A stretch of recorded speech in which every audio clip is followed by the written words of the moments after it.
Welcome back. In this video, I'll show you how to enable smart charging on your Redmi 14C. So all you have to do is find the settings application, either on the home screen or the app drawer. So find the settings app, tap on it to proceed, and then scroll down and find the battery option.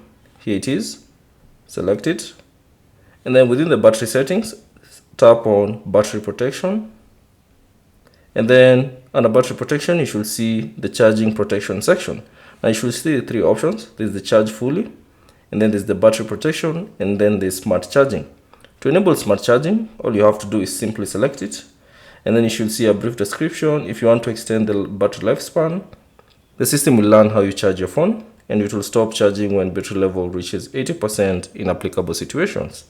So that's basically it on how to enable smart charging on your Redmi 14C. Thanks for watching.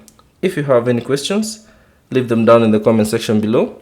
And if you found this video useful, consider leaving a like and subscribe to the channel.